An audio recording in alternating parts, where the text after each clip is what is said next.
이 민생회복지원금 이 법안은 지난번에도 제가 말씀드렸다시피 소상공인들이 너무 힘들고 바닥 경기를 빨리 살려야 되기 때문에 이나마도 이 법을 빨리 통과시키는 것이 우리 법사위원회의 의무다, 이런 말씀을 드리고요. 그리고 노동조합 및 노동관계조정법, 이른바 노란봉투법, 노동자들의 정당한 단체 행동권을 위축되지 않도록 보호해야 되기 때문에 이 법 또한 빨리 통과시켜줘야 됩니다. 행안위하고 환노위에서 충분히 검토를 해서 저희 법사위에 보냈기 때문에 신속히 보내는 게 맞고요. 처분적 법률이라고 주장을 하셨는데, 처분적 법률은 기본적으로 그 법률 자체로서 법률만으로 개별 의원이 오지 마시고 행정부와 법원의 개입 없이 개별 의원이 다 오면 안 됩니다. 구체적 사건이나 특정인에 대해서 곧바로 권리와 의무를 발생시키는 법을 처분적 법률이라고 합니다. 그렇기 때문에 이 법은 정부의 예산 편성이 필요하고 정부의 대통령에 의해서 금액을 확정할 단계가 필요하기 때문에 처분적 법률에 해당이 안 됩니다. 더욱이 처분적 법률에 해당이 된다 하더라도 우리 헌법재판소는 그 자체만으로 위헌이라고 보고 있지 않습니다. 그래서 개개 법률이 위헌인지는 공익성 여부를 따져서 공익에 필요하다면 위헌으로 안 보고 있는 게 헌법재판소의 태도입니다. 뿐만 아니라 우리 국가재정법에 바로 이 민생회복지원금 지급 법률과 비슷한 법률을 예정하고 있는 조항이 있습니다.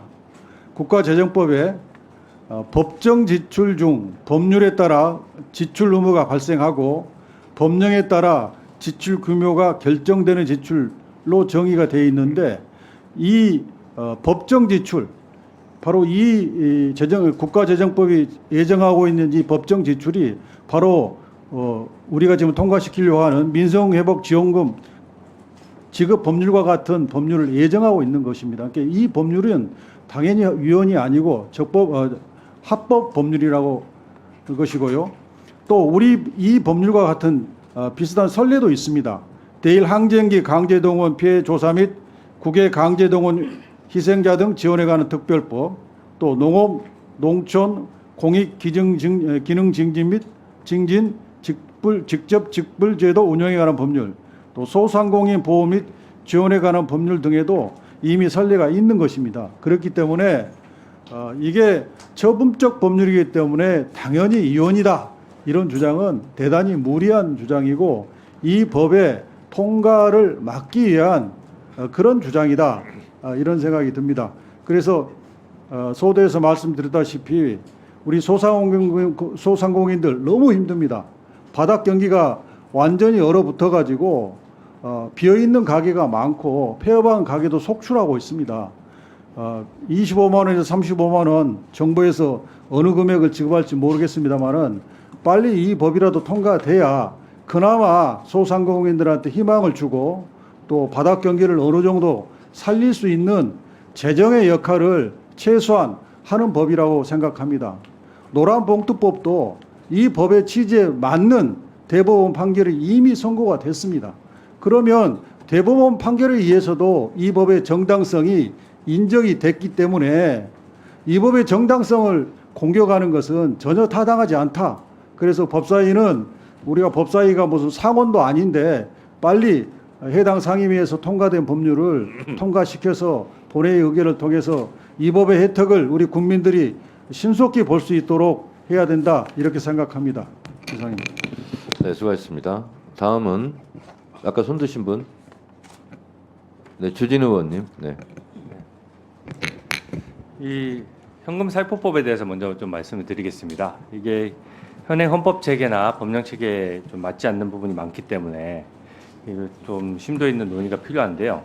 먼저 이게 전 국민을 상대로, 그러니까 뭐 모든 국민을 상대로 좀 재산이 많은 분도 포함해서 25만 원을 지급하게 되면 상식적으로 돈이 많이 풀리게 되면서 물가가 교란되는 측면이 있습니다. 또 이게 지금 재원 자체가 다 국채 발행을 하거나 재원에 부담이 되기 때문에 실질적으로 금리도 올라갈 위험성이 있거든요. 그래서 그런 점이 오히려 서민이나 민생을 더 힘들게 할 수 있다. 이런 것이 지금 현재 정부 부처 공무원들의 공통된 우려입니다. 그리고 재원이 한정돼 있는데 정말 힘든 자영업자나 서민들에게 이 재원이 집중돼야 하는 것이지 전 국민 상대로 25만 원 한다는 것은 좀 무리한 방안이고요.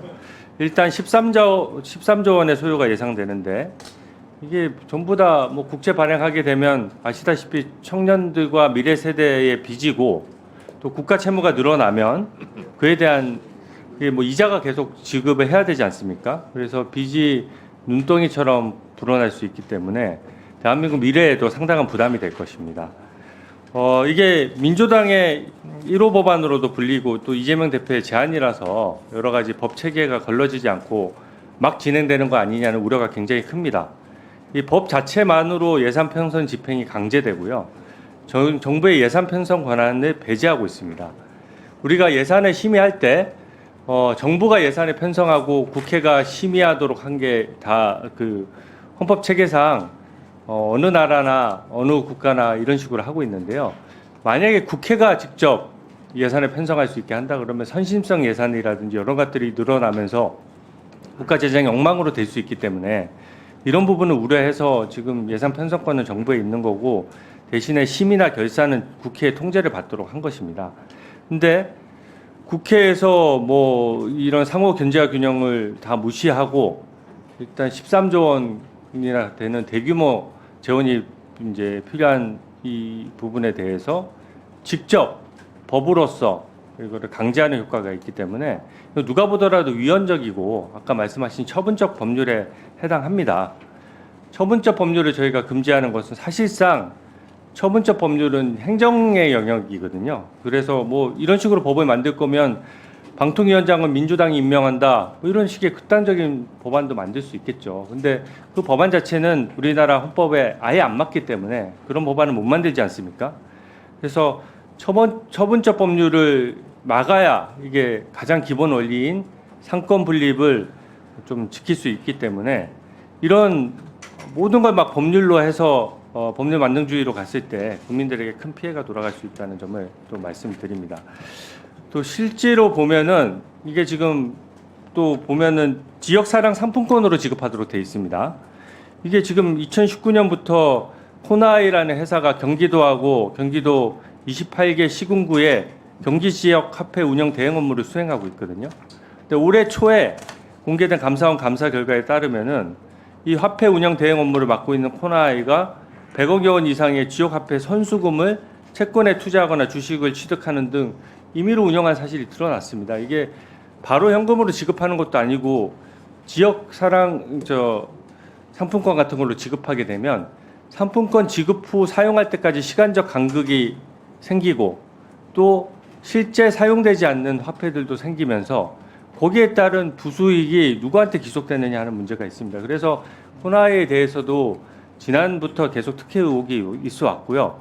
그 연장선상에서 이 지역 화폐로 지급하는 부분도 상당한 문제가 있습니다. 그래서 이 부분에 대해서는 당연히 재고가 필요하고요.